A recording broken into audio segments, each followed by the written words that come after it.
against.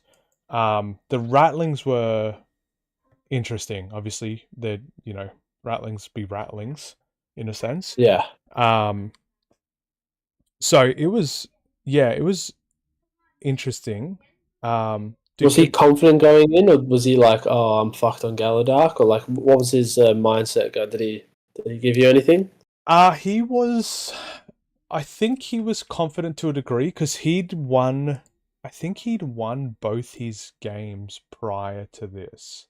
Oh, he Oh, drew. He drew the first game against a guy who's doing quite well, and then he won his second game. Uh, like convincingly. So I think going into this round, he was, you know, he was carrying steam. Let's put it that way. yeah. And then he was like, I haven't played into higher tech before. I was like, okay. And he's like, I kind of know what they do, but not really. I was like, all right, well, listen, just ask questions. I'll tell you like what I've got now, but like, obviously just ask questions as you go kind of thing. He staged pretty aggressively. I do my usual thing where I threw three guys down on that big room because I got the good side, the side without the doors. Okay. And I was like, Nice. great, I'm just gonna fucking put a plasma sight on each one of them zones and just score. And then just try and keep him out of the rooms, basically, was my idea. So I threw a few guys down on that big room, that really big one, that last time we kind of fought over. And then he threw down a Bulgrin down there, which I was like, great, that's one less to worry about because he took two Bulgrins and an Ogrin, I think. Oh And yeah. then and then he just like put them in that room, and I was like, good, I just moved all my guys straight across to the mid. um, and then and then he moved a lot of his guys up, I think, because I didn't look like I was going anywhere, which was fair. I made him come to me, which is what I was really planning for that map. And then my whole plan, dude, was just to charge the rattlings. Fuck them little rattlings, bro. I'm getting Did you they're do yes, they're the only guys worse in it? combat than me. Yeah. So I charged the fuck out of a bunch of them. So that worked out pretty well ultimately, and I don't think he realized that I was going to be that aggressive once he got close. Which because I didn't really have a choice. They were shooting me so well. They're Yeah, I saw he got like one kill point. Yes, so at the end, two of my guys were down, one permanently and one was just waiting for a res. I'd So he killed about five guys in total, but I'd managed to bring back one Oh, each turning point. nice. Oh my Yeah, god, yeah. nice. So yeah, and he has seek light, so he just I put a reanimator on that midpoint and he just crushed it immediately. I was like, oh, hope I get that thing back soon. And I never got it back the whole game. So that kind of sucked. But it was a really good game, So man. you also scored your attack every turn. Yeah, because of the Bullgrins, dude. He threw the Bullgrins at me. I was like, Oh, great. So I just killed them. They were two each. So just kill one, oh sit my on it, god. take the two. My biggest failure, dude, which wasn't like a failure going into it, but in hindsight, obviously, I took crit up because I'm like, I'm just sitting on these points. This motherfucker's not getting to them. And so I stacked them up with the points we're doing upload, right? So you stack them up, and then Yeah, on the last turning point, they all go. Motherfucker yeah. used larceny on me, which I didn't realize was a thing. It's a He did firefight what? ploy. Larceny. It's a What's firefight that? ploy where you can put a rattling on a point. You can't. It's uncontestable in terms of like the rattling being there, and he just Oh, steals all the points. So he stole oh three of my god. crit points. So he got Oh, six on the bastard. crit, and I was like, when he did that, I was like, holy fuck, I might have just lost because Yeah. with him going to six and me having that as my primary, I was like, I'm only going to score like 2 points now, and then one for the primary. That's three. So I was like, I have to kill everything now to like guarantee a win, kind of thing. So the last turning point was really intense because I did not realize you could larceny all my stuff away. That was just crazy. Um, so yeah, that was interesting. But So yeah, where do you think he went wrong then? Do you think there's like a point in he which he lost? yeah. With perfect information, he should have just kept his crit in that third room and just scored the 3 points there. And then Yeah, he should have just stood back and shot me if I wanted to come to him. Because the max I could have scored would have been 6 points yeah. from the crit. And because I'd taken confirmed kill, if he never let me get a kill, then I wouldn't have been able to score any Yeah, points in that, which meant I would have had to go to him. So he just took yeah. So implant. if he, So he could have oh just yeah, I been. saw he took implant. And I was like, what the hell? So he could have just Did been he actually take implanting me. implant? Yeah, he could have been implanting me Oh, the whole time, and he forgot to do it on turning point 2, which is another factor. but like, but he has to charge you with the Bullgruns, right? To do that, to get the implant, he has to fight you with Bullgruns and then sacrifice an attack die to do implant. I think you can do it on shooting or not. I don't think know. you I can don't do it on think so. shooting Or also. was it shooting within really short range? Yeah, but either way, like Implant seems like a terrible one. yeah, I think Well, he just obviously, didn't know what to did you do. think? Do you think it worked out for him very well? The He would implant. have scored the 6, but he forgot to do it. He said on the second turning point. Lol. But I don't know if that was, it is what it is, I guess ultimately. But Good but yeah, job, dude. if he had I really think if he had just played passively and just made me come to him, Yeah. hindsight obviously, but like that's the thing, dude, is that like that's what Taz did to me, and it worked perfectly for Taz. So Oh yeah, yeah, yeah. So he, and I guess you were on those 2 points, right? So like Max I could he have kind of scored felt like was he had to. yeah, but Max I could have scored like without the tack, because he could have denied me if I had Oh contain, and he could have denied me yeah, if I had take ground. He could have denied me if I had secure center. So the yeah. only thing I could have taken that he couldn't deny would have been one of the recon ones. So yeah, I feel like if Did he he had to keep consider charging the that. Bolgrins at you even though you had confirmed kill, or was he like, oh, I should get these Bolgrins out of here? By the time he realized I had confirmed kill, they were both engaged. So I didn't. Oh, Yeah, I he didn't would have kill been anything. pissed. Yeah, Oh yeah, my god, he would have been. Oh fuck. Oh, yeah, dude, that's pretty great. much. That's a great setup. That's Yeah. so fun. So he was really aggressive with the Bolgrins because he would have had them So he turning had point a. two. He would have had them all in. Yeah, I can. If you'd like, I can. You're sharing. I'm sharing my screen, right? Can you see it? Yeah. Oh, can you jump on YouTube really quickly for me and see if it's actually recording? And So then we've got an echo. And then while you do that, I'll get the video I'm open and I'll in. just show you I've as well. muted it, Oh, but no, it's it's all there. good. I mean, I've got my. That's Okay. good, dude. You redeemed us. You redeemed us from the tournament. You slapped him around. Well, dude, this is as much your winning as it is mine, because the training, like honestly, the Did it training. help? Yeah, of course, because I just had no idea what to expect on Into the Dark. So you really assisted in that regard. Was he doing anything majorly different? Well, I'm sure. I just kind of assumed he would do everything I did much better.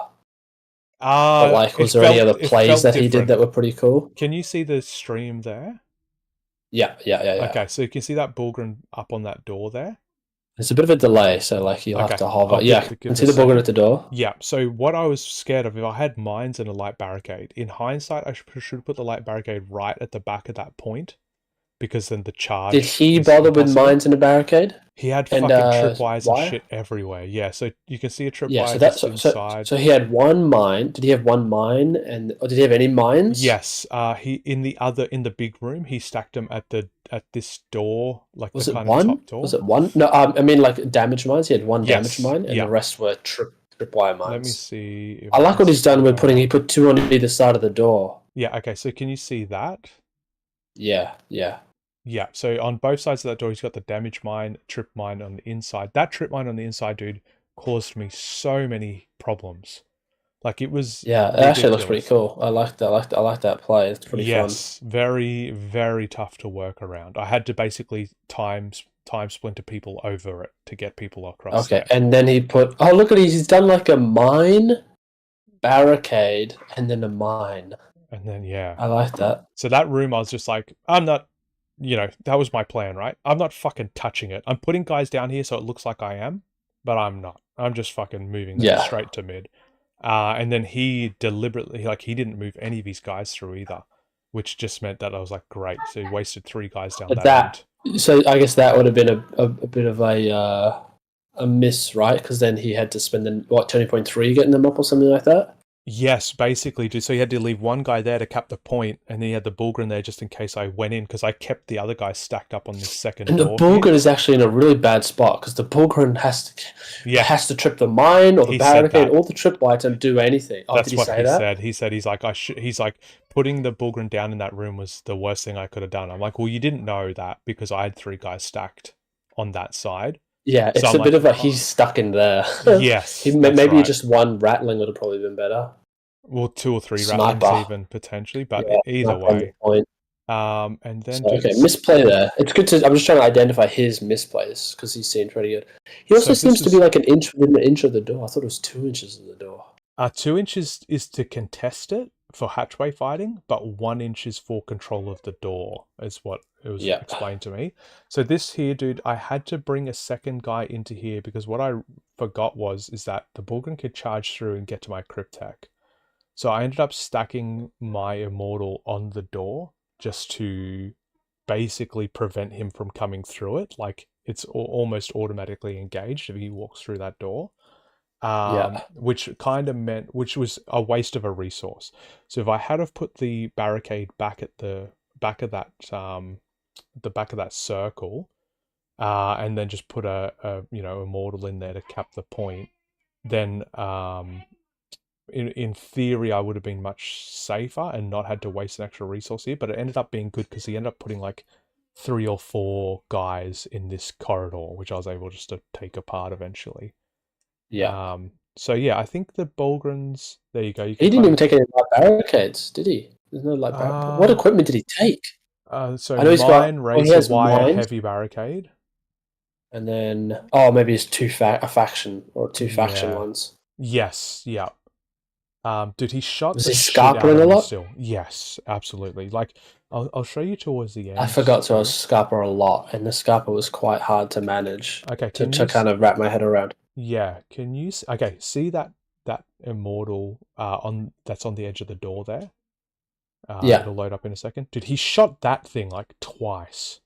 Like, and it's like, look at the angle you got to be at. So he was very good at positioning, shooting, unpositioning kind of thing. Very, Yeah, yeah. Like the healing did a lot. Undying androids did a lot. Like honestly, that's awesome. yeah. He got a lot of damage through. He definitely sunk a lot of damage through. There was points there, dude, where there was just fucking tokens down everywhere because I've got like my upload tokens, my death tokens, my confirmed kill tokens, He's the got like nanomine tokens. So what's the radius around the doors mean? There's like a 1 inch radius around the door and a 2 inch radius around. Is that like the fight areas? So the 1 inch, yeah, the 1 inch I believe is control of the hatchway, and the 2 inch is Uh-huh. the hatchway fighting area. Wow, that's Yeah, huge. it It's is so huge. big. Yeah, we've got to do an episode on hatchways because like the amount of times I was like, "Can I do this?" He's like, "No," and I'm like, "Fuck," and then I'm like replan a whole turn because I assumed I could do something. So yeah, yeah, it's definitely interesting. Like even the shooting through the hatchways, he would position guys like in the corner. So like kind of like where my Immortal to the left of the screen is. So I couldn't shoot them because they wouldn't be visible. Like even though you're within the 2 inches, it's not visible. So it's like it didn't matter anyway. So little things like that, dude. Yeah. He was just really good at that kind of stuff, which is something I've got to improve on as well. But good game, very tough. Very tough match. It felt like he felt like he made mistakes. I felt like I made mistakes. But yeah, ultimately, yeah, definitely nice. It was. I've really enjoyed this tournament. It's been just really good to play the games. That's awesome, dude. I'll Yeah. definitely join the next one. This seems like a lot of fun. Yes, very excited, dude. If we can get you and Brian Z and Fabian as well, I think that'd be Yeah, great. Yeah, dude. Are you ready? I'm ready. Are you ready for episode 3? Episode 3. So, how do you want to do this? Just before we get too into it, do you want to do do you want to read like a point each, or do you want to just like discuss the points? Like, is there any way that you think would work better or more in like like more conversation wise? Because I think if it's just reading points, it gets a bit dull, right? Yeah, I think we just do like a read and then a quick discuss, read, a discuss, a read and discuss type of thing. Okay, perfect. And do you want to do like one each, I or do you want to do like a page each, or? Yeah, let's just do it. We'll alternate for a bit. See how we go with alternate. We'll try alternating. Maybe we can try a page each next time. See what we like better. Okay, all right, let's do it then. We have to do a like welcome thing. Welcome to the party mansion. Yeah, we're gonna carry that through. Welcome to the Party Mansion, episode 3, Scoring and Denial. We are back. We've got Nick here today. We're back, baby. Doing another run at sharing what little we know. Today, with Scoring and Denial, the reason I wanted to do this one, Nick, was because I swiftly realized that you can win games, but unless you're scoring lots of points, it might not matter much, right? In the grand scheme of a tournament. The idea of scoring becomes really important and denying becomes really important. So not only do you want to be trying to get to them like kind of 18, 19 points, but you want to be preventing your opponent from reaching anywhere near as close, because then point differences make a really big difference to the overall placing, especially with larger tournaments. Did you have? I know that obviously we've played games, right?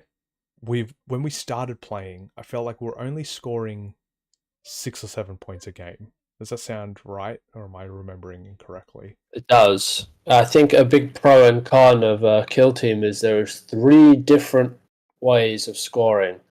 So Yeah, there's a lot of avenues. It's just a lot to learn. And the kill up is more passive, but we have the tack up, which you choose, and the crit up, which is the mission. So it requires a lot of learning and being familiar, and then adjusting your play style to kind of try to maximize your point scoring, or even try to just understanding how you can score points. yeah, and not only like scoring them, but like scoring at what time, in what position, like scoring them in the way that's going to suit you, and scoring them whilst dealing with your opponent, because it's not Yeah. just, you can't just walk up to the point and cap it. You're gonna have to contest with the opposition at the same time. So there is a lot there to run through. So without further ado, let's get into it.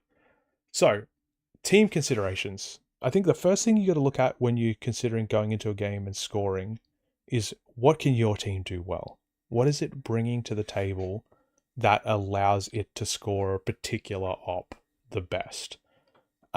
We've got a few kind of like tips here that we can work through, but it's really important to take a couple of minutes and just evaluate, like, does your team have high mobility? Are they really tanky? Are they great damage dealers? And then basically try and work on what is the way to go based on them strengths and weaknesses. So I think what we got with the point number 2 here is, high movement teams can generally score attack over the crit op, and then probably favoring least kill op, depending on the team. And what I mean by that is, when you have ops like plant beacons or implant, you need to be able to move around the board quickly and efficiently to get to the points where you need to get to score them tacks.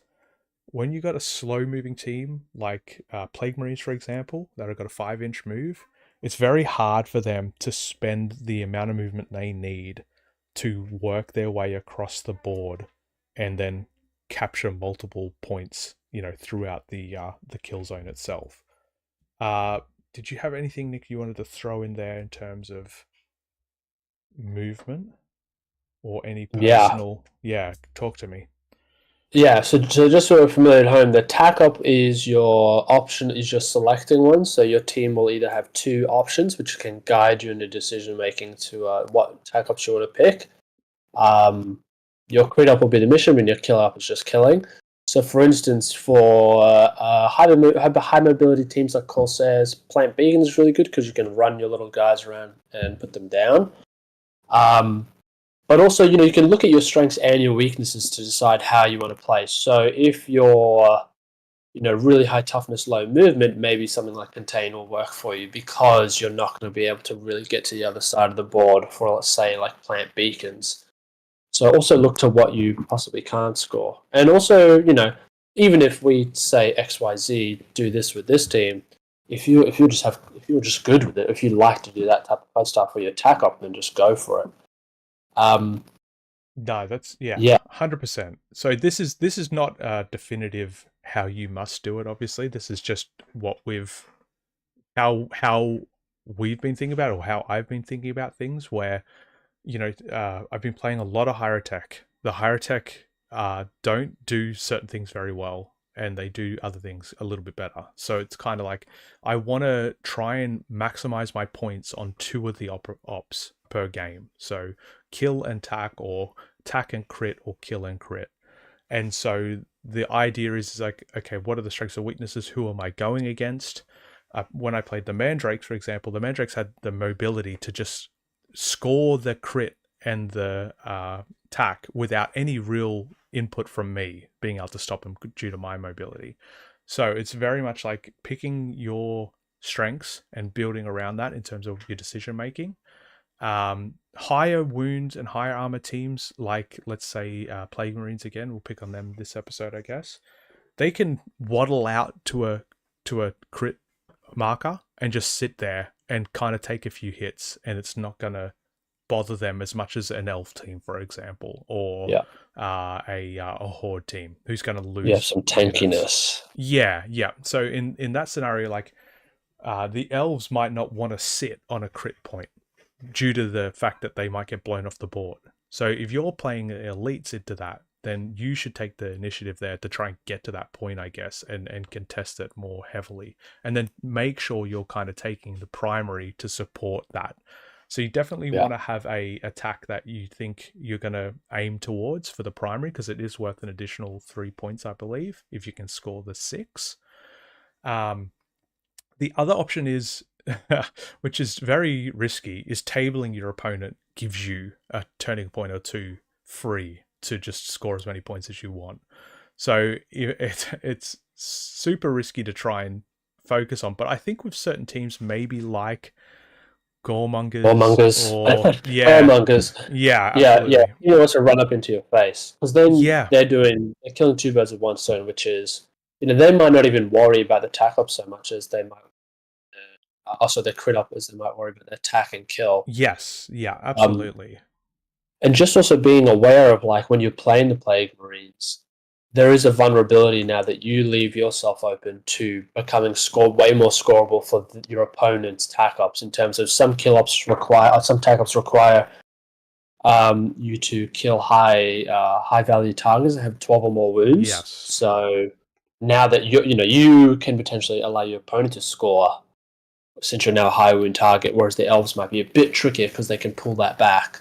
That's definitely a great point. That kind of ties in with point 5 there, where it's like, if the opponent's making a decision, so if you're running Plague Marines, for example, and they've got recon and they can take confirmed kill, and they can just pick your guys off and score 2 tack every single turn, then you might want to take kill and deliberately position yourself so they don't get a chance to kill you. And that way you'll be up in the kill op, you're denying them their tack op, and then hopefully you can finish with your tack or your crit to get them extra points to make the difference there. So it's definitely worth considering both yours and your opponent's choices, and then trying to pick something that suits the game plan going into that opponent. So definitely, like, once again, higher attack. If I'm going against someone who has the high wounds, I'm taking confirmed kill, because I've got pretty good shooting. I can down a 14 wound model quite effectively, but and that guarantees me 2 tack. I've only got to do that once for 3 turning points, which means I can play pretty safe and then just try and target them big units to do so. And since each one is worth 6 points, what would you say, Nick, is the hardest one to max score on in your playing? So I've been playing so much higher tech. The crit for me is always an issue. I have such a hard time contesting a point. I've got the 2 APLs, so it's not like I can move dash and score a point, for example. So I kind of have to get somewhere and hunker down. Generally, the crit points are pretty open, so I've had a really hard time doing that. So my whole focus has been on the kill and the tack primarily for the last couple of games. Yeah. I'd recommend that to new players as well. Like, the crit is, I think, especially for newer players, the crit is going to be the hardest to score on, just because you really need to understand what the mission's asking you to do, and then also what the map is asking you to do, two complementary things that you really have to understand to be able to max out your scores on crit, which is what is the map doing and what is the mission doing. And some of the missions can be pretty wordy. Absolutely. The other thing is that the crit op requires you to have 3 models generally, at least, in 3 different areas of the map, which means your team's pretty split up. So unless you're very good at, being able to position and be concealed and all them kinds of things, it's very hard to have your team that split and maintain control of 3 individual points. And when you're new, that feels almost impossible. So focusing on the kill and the tack just means that you can keep your team together. You can have them support each other in the way. You can throw superior numbers at the enemy if they're going for the crit. So don't feel like, just because the crit's not getting scored that it's a waste. Just take your time and focus on what you need to do. And if they see that opportunity to go for the crit, then that might play into your hands even. So that's definitely something that that we can, we'll flesh out more as we go, I guess. Okay. So opponent considerations. What does your opponent's team want to do? So touching back on the Plague Marines, which we discussed just previously, do they want to just waddle out and take crit points? Do they have I think they've got security and, what was the other one? Sorry, the red one. Seek and Destroy, which I believe is so like... I'll double check. Yeah, so the security is all about not having models on their side of the field, and the Seek and Destroy is all about getting your models to the other side of the field, if that makes sense. So the Plague Marines want to deny you their side and get to your side, generally, for most of their tac ops. So if we use them as an example, what can you pick to counter that option? The Plague Marines are going to have to move forward and they're going to contest their area strongly. So that means that taking something along the lines of confirmed kill is probably going to work for you quite well, because they're going to want to have to push up on the midline, if not into your area. And you're going to have to just try and get past them to deny, for example, a contain. So consider what options they've got available to them. It only takes a couple of minutes to read through them. Look at the team that you're playing against. High mobility, low mobility, high wounds, low wounds, high model count, low model count. Have a look at what they can conceivably achieve, especially going into you. So do you have something like high mobility that's going to make it hard for them to take contain? If that's the case, they're probably not going to take it. So you can kind of start to get a bit of a feel for what they may take or what they may not take. Nick, did you have anything you wanted to throw in on that? This is where like a bit of the scissors paper rocks come in. What Nick mentions, what does the opponent team want to do? So it's one aspect of like understanding what your opponent's team, and that'll just take a lot of time and practice, especially with more eclectic teams and what they can do. But even just looking at their archetypes, so if I see someone has security, turning point, by the end of turning point 2, try to have someone over that mid line to counter contain, because contain is a very easy one to score. Even secure center, right? Yeah, so try to have someone over that center line, just in case, because you don't know until they reveal it. That's where a bit of the scissor paper rocks come in. It's anticipating what your opponent's doing. If you can kind of eke out that they're going to do contain or some other type of archetype, then you just kind of have to play around that. But it also just takes time and understanding of what the factions can do. Yeah. So the other thing is to consider the primary op, because it is potentially worth that extra 3 points, and then trying to ensure that you can deny your opponents their primary op. So if you can if you're going into, once again, a team like Plague Marines, you can feel reasonably confident in my mind that they're going to focus on either a crit or attack for their primary, because they're the two that are generally the most taken. So if you want to try and deny them that, then obviously it's going to be a matter of trying to cap them crit points every once in a while, or just stop them from being able to take them.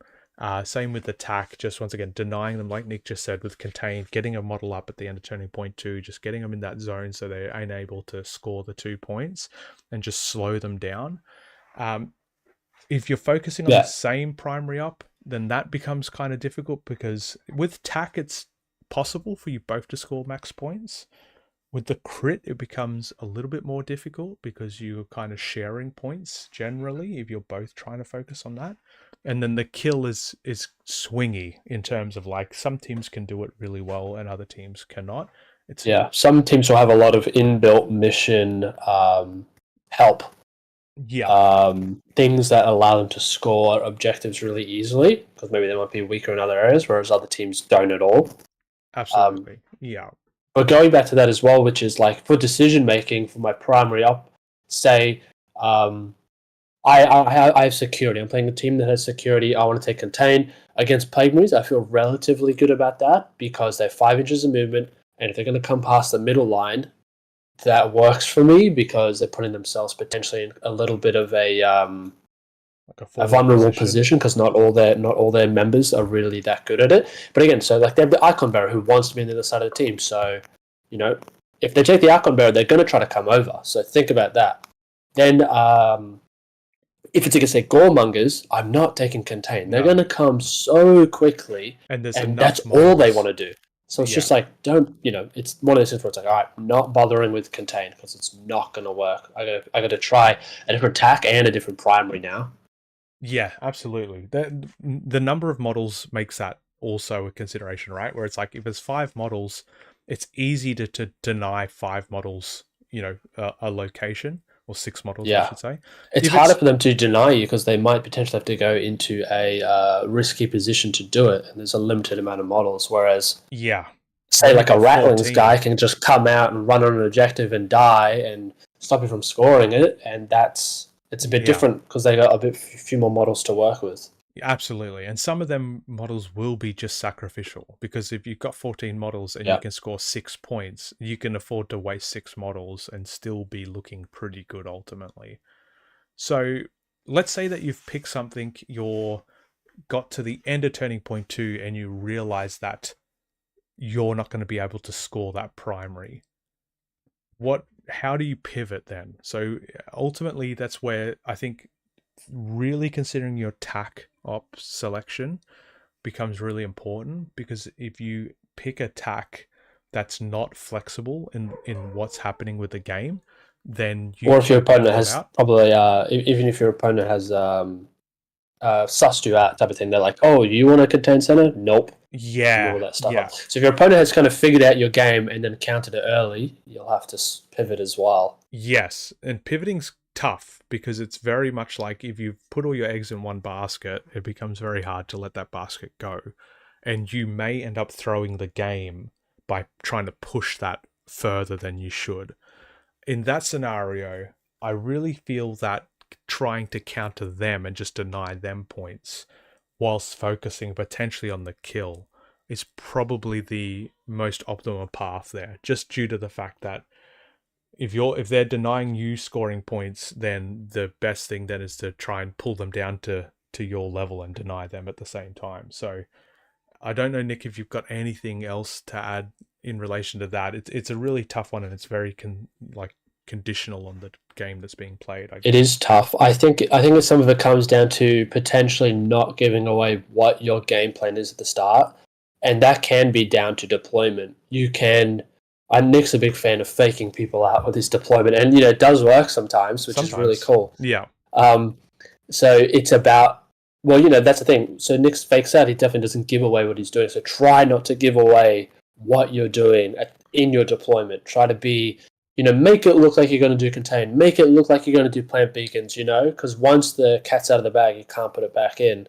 That's right. And also just, we could do a whole episode on it, but there really are not that many tac ops that are viable, and especially easy to score. So you got contain, plant beacons, those are some really good ones. You got confirm kill, secure center. These are all ones that people like to do because they're easy. So until these get balanced, it does minimize. Don't feel like you have to learn every single one. Just learn the best one in each pool. Definitely learn the best one. Also consider if the worst ones can work for you, because it's definitely something where it's don't count them out, especially for a team. It's a good way to counter an enemy when, secure center's the least picked security one as far as I'm aware. It's always contain or take ground, right? Because them two are almost guaranteed with certain teams going into other teams. But then if you were to take secure center, the opposition's probably not considering it. So they might rush a unit into your side of the field, or they might, for take ground, they might stack a stronghold up with units. And if you've got secure center, it's like, okay, fine, do that. Because I'm going to put all my guys in the right spot. So when we reveal these cards, I'm going to have everything in the right position, and you're going to have to then come back and try and get me or stop me, which could be really big. So consider the alternates or the alternatives, consider them and see if you can make them work. Don't dive in their head first, I guess, because there's the ones that are good for a reason, and that's because they're reasonably easy to score. I think some of the security, Intel and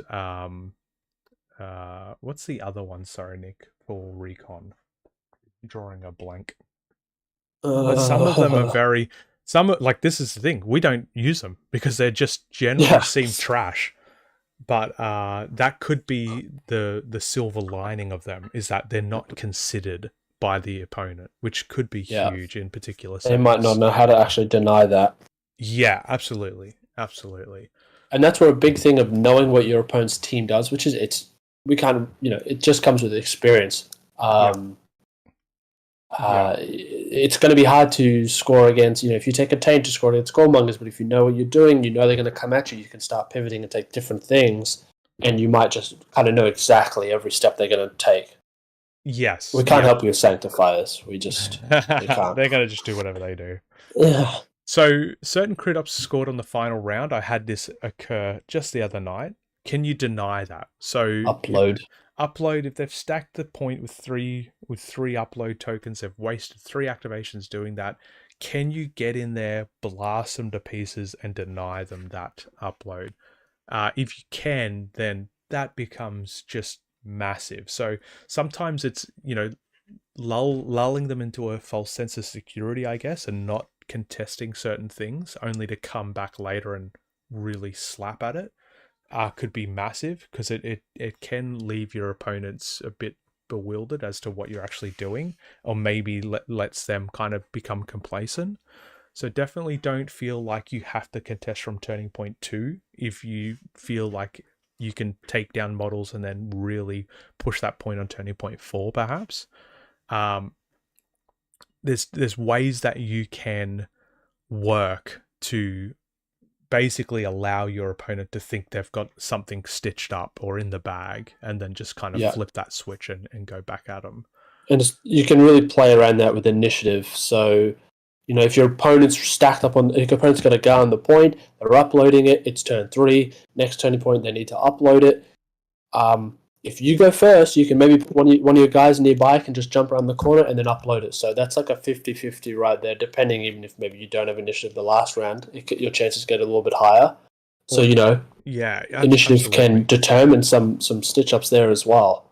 Or even positioning them in a way that doesn't look like the objective is their goal, like maybe you put the sniper there and the guy thinks, oh, well, who's he going to try and shoot at? Because that's what the sniper does, he shoots, and then use the sniper to claim the point. Like, there's definitely, I've definitely seen it where I put forward a particular unit and the opponent will literally say to me, like, why are you putting that there? That doesn't, like, he can't do a particular thing. It's like, okay, shit, that sucks. But the reality is you're putting him there because the next turning point you want him to shoot forward and grab something else. He's scheming. Yeah. Diversion, it's that whole art of war thing, right? Where it's like if you're deceptive, you can just get so much more of an advantage if the opponent predicts or has in mind that you're going to do a particular thing. It's such a huge advantage. And that's where picking the primaries and the tax, they're going to expect certain things, which gives you the freedom then to pick something else and work around it. So definitely, I'm going to put some effort into getting good at the bad tax, and I'm going to try and make it work, because I really think in a tight game that could make a massive difference. So work with the easy ones, to find your rhythm. And then once you feel like you're confident with the easy ones, then experiment with some of the harder ones. See how you go. Dude, turning point 2, you find that your opponent's 4 points ahead. And I've had this happen a lot of times. What are you doing? What's your options now? How are you reacting to that? Yeah, it can be tough, especially maybe if you're playing some long games or if you're playing at the LGS, maybe a little league games. I think the first one is don't defeat yourself. So don't succumb to defeatism. So just ride it out. And it might as well, it could also come down to points. So just try to get as many more points as you can if you think the game's not winnable. But I've listened to and been around a lot of games of 40k and Kill Team where people 10.23 they count themselves out and their opponent's going like, oh Jesus, I could have lost that so easily, and the other person's already quit. So even if it looks rough, try to capitalize on that. And generally, that high turning point scoring at the start could have left your opponent quite vulnerable. So try to capitalize on that as well. Try to almost punish them for scoring hard because, those points objectives sometimes might not have a lot of cover, especially those middle ones really don't. So just be ready to, if they're deployed aggressively, just counter deploy and counter move to punish that the next round. Yeah, I would say that even if your opponent's scoring really well, the theory is that oh my god, what do you call it? Their resources have been spent to score, which means your resources are available to kill. My thing here is that, like, if your opponent scored really well turning point 2 and they've kind of locked you out of scoring, you should just try and kill them. I really think that the kill op is then what you go for. And if you can win on the kill and table them, then maybe the last turning point you have free reign to just get the points you need to even it up or something along them lines. So definitely don't count yourself out. If you can't contest them scoring, let them score, but punish them in other ways, basically, because they're gonna have to spend resources to score. You don't score for free in this game, so they're spending activations, they're spending positioning, they're doing particular things like that. That means you've got the chance to put that kind of resource into killing, and that's my suggestion. Certain teams are just really good at scoring, and it feels hopeless when they're just picking up points left, right, and center. But if you can table them and you've got a whole turning point there to score your 4 points in reverse, or potentially even 5, right? If you could get 2 tacks, 2 crits, and a kill or something like that, then that, you can really swing it in the other direction. So don't lose hope, pivot your game and make them pay, basically. Okay, so other considerations. Talked about your team, talked about their team. What about the maps? So how do maps work? How they work compared to the team you're playing? What advantages can you obtain using a particular team on a particular map, i.e. Volcus with the Vantage or Into the Dark with no cover? Is that giving you inherent advantages? And if so, how can you use them to get your tack scored or your crit scored? Obviously these points are pretty self-explanatory in terms of, like, Into the Dark. If you've got a horde team and you need to get people into rooms to have them to do stuff, can you just blast or torrent the 4 units that are in there on a single point or a single objective? Or do you need to take certain equipment to help you out in scoring, i.e. barricades on Into the Dark, for example?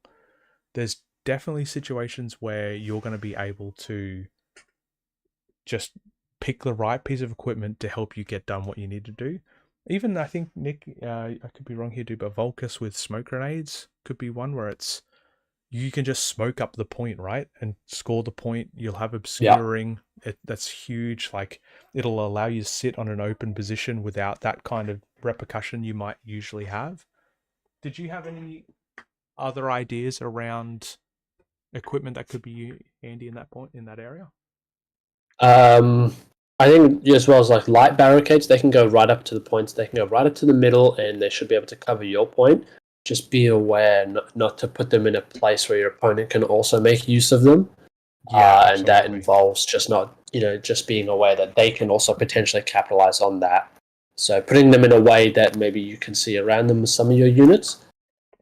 And just going back to your first point as well, the map features, when we roll off for initiative, you get to decide what side of the map you want. So even if you don't have any sniping units, you don't have any much range units that can make use of like the 2-story Volcus sniper's nest, your opponent might. So you might as well just take it to deny them that feature. So sometimes, if you're not dependent on the map, if you're not really dependent on it from your team, then just take the best one that your opponent could use. So you need to weigh up, this benefits me, but like if I was to give them that side, they would benefit much more. So just because you want that, maybe you take the other side. So that way you can deny them that great advantage.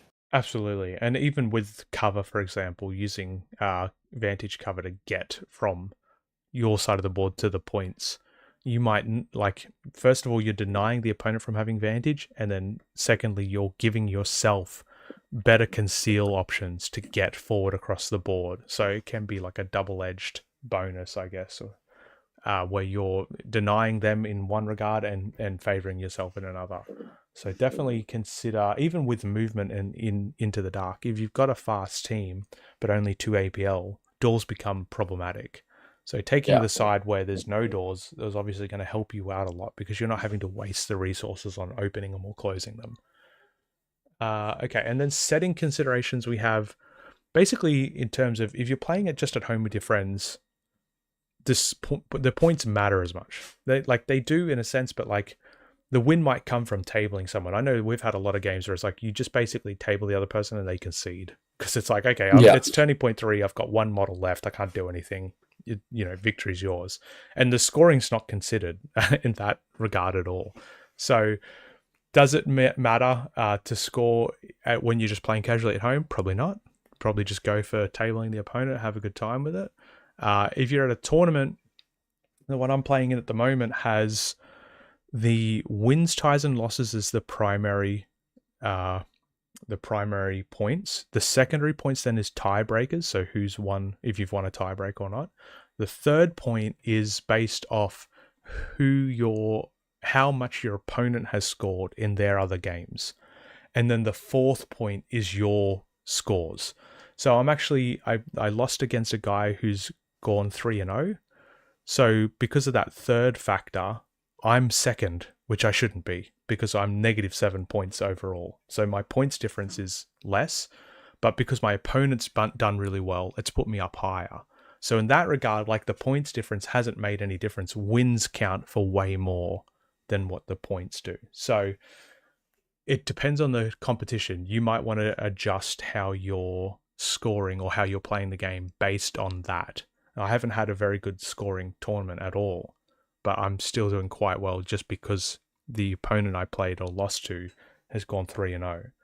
So that's definitely something to look out for also in terms of what your overall objective should be going into a game.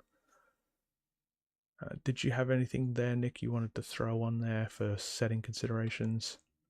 I think that covers it pretty well. If you're in a league or you're playing at LGS and maybe you get boarded, just kind of pay attention to what your opponent's doing. Maybe just learn from them about how they will say, maximizing their points. So it becomes less about clashing your models together and then just kind of eking out more points. Yeah. Because even though they've swiftly beat you potentially, they're just trying to get more points so that they can do better on the ladder, which is valid. They're allowed to do that. Yes. So just learn it, see what they're doing, see how they're doing it. And even those last few, those death throws, try to deny them that point. If they have contained, just throw them over, right? Because it's turning point 4. Just throw over a couple guys to deny them that. Stuff like that. Absolutely. Yeah, definitely. Denial is a big part of it. Okay, so we touched on this briefly, winning versus scoring. Ultimately, a win is worth more than scoring points. However, the points will make the difference when you're considering if you go 2-1 and someone else goes 2-1 and they've scored way more points than you, or they have a bigger points difference between them and their opponents, then they're probably going to win in a competition setting. So although a win is a win on with a victory with 12 points is slightly different than a win with a victory with 18 points. And then once again, that also counts to, was it 12-11 for you and your opponent, or was it like 18-5? Because 18-5, that point difference is just going to look so much better. So try and maximize your own points, try and deny the opponent their points. If that's not working, I guess go for the table and just see if you can table them and salvage the last turning point. There's options basically, and you've just got to try and work out what works best for you and your team at the end of the day. Okay, so we've talked about deny as we go, but here we've got the actual points for deny. So denying the crit op's very straightforward. It's open information. Everyone can see it. Everyone knows what they have to do to get the points. Therefore, you know immediately what you have to do to deny the points. So crit op denial's very simple. You put a sniper in a good position, looking at a point or a objective marker. Sorry, that's great. They're going to be able to just deny people getting there and scoring. You put a couple of brawlers down within charge distance of it. People know that if they go there, it's compromised. So it's easy to put units in the right place, and vice versa. It's easy to score that, and everyone knows where you're at with it, right? TAC op's the hardest one, just because until turning point 2 or until the TAC op scored, it's hidden knowledge. So you might be, and you could just be deployed or have positioned quite badly to deny that, and some of them are going to be inherently really difficult, which is why they're hard to deny. Like plant beacons is quite difficult to deny because you just can't screen everywhere, and they get to deploy one in their zone and put one in your zone. So you can't really be everywhere, especially if you're an elite team. You can't be everywhere to deny that, and you're probably putting yourself in a potentially very vulnerable position to stop them from getting a beacon in their zone. That's kind of just inherent. They just won't get that. Absolutely. It's definitely consider, like we said, try and get familiar with attack ops and what's the most commonly taken, because that's going to be the best way to start to counter that kind of play. Denying the kill op is obviously very easy in terms of just don't get killed. You can deny the kill op by just, positioning nicely and playing your own game. It's not going to generally score you points, but it will deny the opposition theirs, especially if they have a killy kind of team and they may have taken the kill op as their primary. That could be kind of huge for the points towards the end of the game there. And it's going to be harder. Kill op will be the hardest one to get at 6 points. The kind of more advanced you get, the more you play, because once people realize you're going for the kill op, they can just hold one or two guys really far back. Yeah. Even if they're in a losing position, they can just hold one or two guys really far back and just not let you get the 6 points on kill op. So the higher up you go, the more regarded it is for kill op to get the full 6, because it can be easy for some teams to really just pull back quite hard, and you just cannot get those last few points for kill op. Like with the scoring, you can combine kill and tac ops generally to accomplish kind of kill two birds with one stone. So a great example of this is you take the kill op and you take confirm kill, or you take kill op and you take implant. And it's like you're doing two things at once. You're attacking because of the tac, and then you're killing and confirming the kill because of the because of the attack and because of the kill. So denial's the same, where it's like you can deny the kill and the attack at the same time by keeping your guys alive, especially into particular enemies. So consider the fact that you can do two things at once if you play smart and play around it, especially if you've got an inkling that they might be taking confirmed kill, for example. The other half of denying with tax is just controlling areas of the board, right? Like Nick was saying with plant beacons, there's a particular way plant beacons works where you need to kind of score them in a particular grid-like fashion to maximize and get all 6 points. If you can just maintain control of, a 4x4 inch area of the board then you turn off plant beacons for that area potentially. Yeah, and that and the could more be models you huge. kill early on, the more difficult it is for them to score those plant beacons, because then they have to waste their APL and the movement to try to just get those beacons down. Yes. Every just remember, every objective that you try and score is worth an APL. So every time, if you can deny them in particular areas, they then get down to their last operative and they have to spend that 2 or 3 APL moving, repositioning, or dashing, repositioning, and planting or something like that. And that gives you that retaliation then to just spend it on fighting perhaps, or shooting. So consider it like economics, where they have to spend X amount of resources to achieve it. And by denying them, you're not only making them spend maybe 3 resources, but perhaps they're spending 4 or 5 APL to do that. And then that's massive, because that tempo-wise can really swing the game. So yeah, consider control of certain areas as well. With the security missions, take ground, contain, and secure center. Once again, another a version of two birds with one stone is, like, for instance, I play the Wreckers, so it's kind of the opposite of moving up and killing. I will take contain, so that way, if my opponent does try to, they see that I have contain. If they want to deny my points, they have to cross that line, and I can punish very easily with the squigs and the blast. And my guys are high enough wounds to kind of get into vulnerable positions to punish that. So that also works in that way, because they're moving over, I'm killing them for kill up, and I'm scoring my tack up. So that's another instance of where that synergy can lie. Absolutely. It's once you start to get a feel for it, you'll start to realize like how well certain things do synergize together with certain teams. So that's definitely one of the Wreckers where it's like, you don't want to walk into Wrecker territory, because you're going to get charged, or you're going to get shot with a rocket, or you're going to get squigged.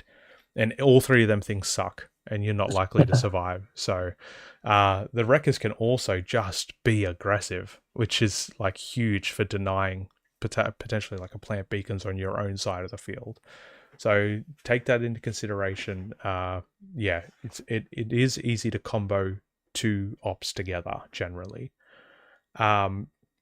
Certain teams can only score well on particular ops. So just basically learn them teams in terms of which teams they are, and then learn which ops they specialize in, and then just work on how you can deny that. So as Nick just said with the Wreckers, contain is just like bread and butter. They can take it every single game. Goremongers maybe, Nick, is one I could think of that contain, you could play right up against that and that's kind of your deal anyway. But most shooting teams or horde teams, they're not really going to want to get in there, right? Because you're just able to do so much damage so quickly. The thing is, some teams are quite honest, and so like a Wrecker is quite honest team, Goremongers is quite honest team, as in they have a game plan. Yes. So Goremongers, you're going to get charged. Yeah. You don't even really have to understand the team, but you're going to get charged. They're going to come into your zone. So there's an element of playing around that and knowing what they're going to do, or just preparing for it and positioning for it, just getting where you need to be. Yeah, absolutely. Did you have anything else to add here, Nick? You feel like we're covered it? I think just experiment with your ops when you're doing your teams. Everyone might say do this op for this team, and you're just not really getting it. But just try some different ops, with friends and stuff like that. You might really like some other ops that aren't as efficient, but just go and lend to more your play style. And they can just open them doorways to being like denying the opponent what they believe's going to happen, kind of pulling the wool over their eyes to a degree, which could be huge. I definitely know, with certain teams now, I'll take certain things into that team because I know that it's achievable, I guess, to go around the outside for particular things. Like into the Wreckers, taking confirmed kill is 2 confirmed kill tokens per Wrecker that dies. So that can be, the Wreckers might not be considering me fighting back, for example, but in doing so, I'm getting points for nothing because I know they're coming. I know they're coming for me. The Goremongers are the same to a degree, right? You know they're coming for you. So taking confirmed kill means you're going to be killing, they're going to be killing. There's going to be tokens on the ground. And generally they're on your side. So it's not like you're having to move towards them. If you're a full shooting team and you're shooting a model on the other side of the board, confirmed kill's almost redundant because you're never getting to that confirmed kill token to actually cap it. So yeah, and a lot of nuance lies within the 2.5 APL teams. So a little bit like Goremongers, Wreckers, Corsairs.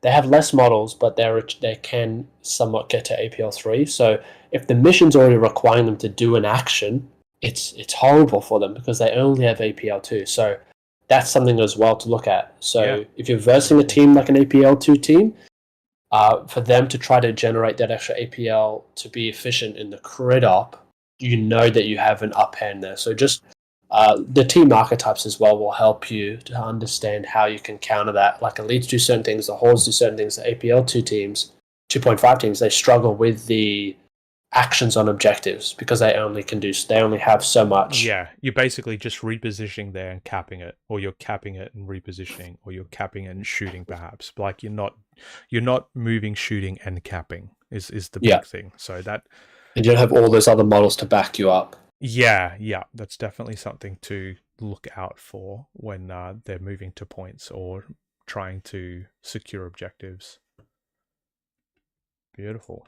Okay, so back to applying the knowledge. Once again, understanding your strengths and your opponent's strengths and weaknesses is huge. It's really the bread and butter of the game.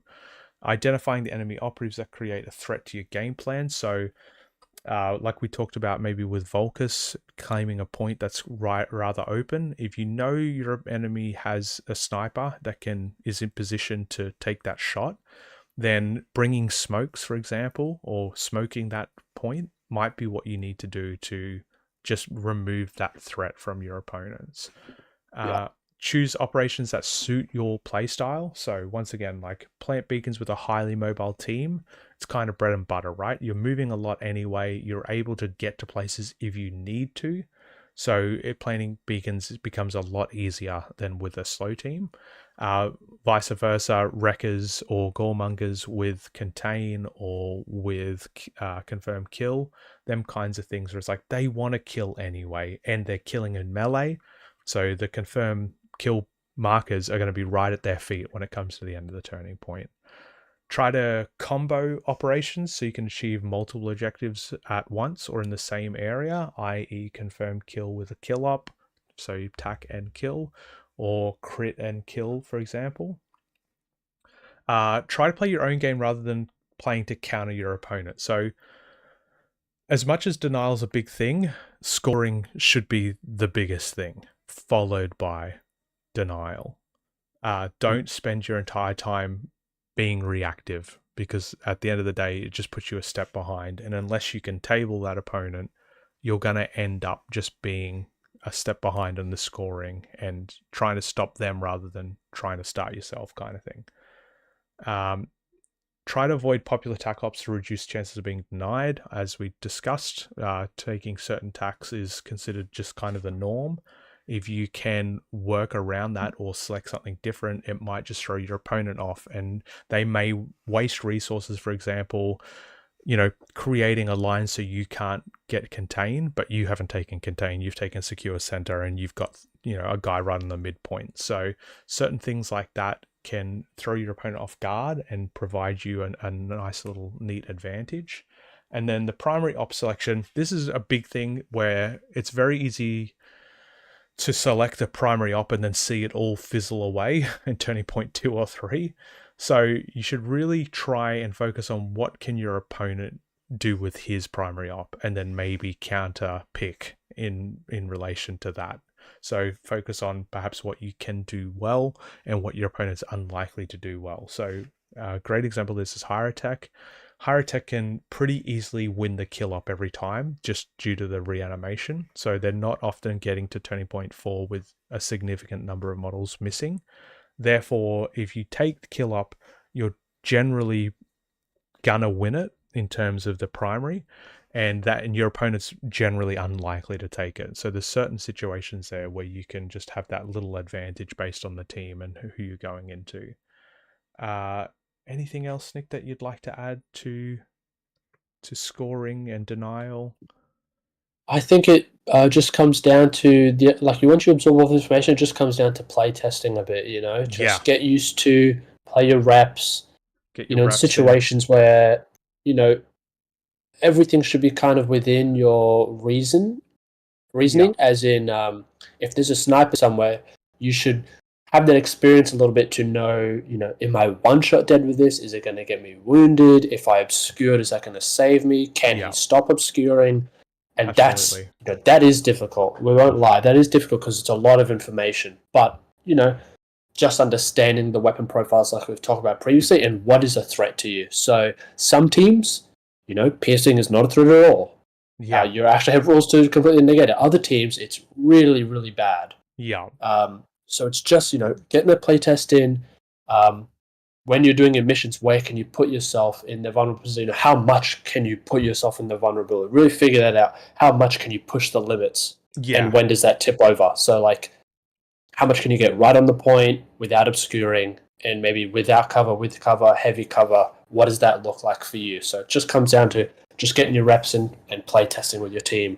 That's definitely something, Nick, where I was trying to work out how many games I've had with the Hyrotech now, because I've just exclusively played them for the last 6 weeks or so. I think I'm up to between 12 and 15 games, and I'm still learning that. Yeah. So it's definitely it's a lot. if you're playing a game a week, then that's a quarter of your year just done with a particular team.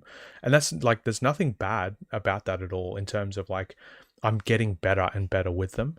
It's just that repetition. It's the first time I played them, trying to get the equipment right was enough, let alone the equipment deploys and anything else that's going on. So you want to get to a point where you can have all of the equipment ploys and faction abilities in the back of your mind, and then just be focusing on what's actually happening on the board. And that just comes with a level of understanding that repetition will build. So yeah, 100% agree, Nick. Get the reps in, do your reps. Once you've played that many games as well, you start to understand the other team more, because you're not just focusing on yourself. So you can actually really learn what the other team's doing and how they're doing it, which is huge. So build that confidence, build the reps. 100% agree, dude. That's a great point. And I think that is about it, unless you got anything else, Nick. I'm good. Signing off from the Party Mansion. Party Mansion out. Goodbye, everyone. Bye. Nice work, dude. Nice. That was a good one. Yeah. There's a lot there. It's crazy. I make slides, and it's okay, this is 8 slides. Maybe it'll only be 30 minutes. And then we always. How long was that? That was. We've been on for an hour and 7. Oh my god, that was an hour. Yeah. Nice. I thought that was good. I think we had a lot of back and forth and a lot of good stuff in there. Yeah, 100%, dude. 100%. That was definitely. Yeah, there's a lot to talk about there, right? All of these things things, it's once you actually start drilling down to it, it's I've come up with all the points in 5 minutes. Yeah. And then you actually talk about it, and it's oh wait, there's so much more I could have added. I need to do another rep on just this. I need to do another rep on just this. Yeah. Absolutely. Yeah, there's so much, so much. It's such a brain intensive game. Yeah, it's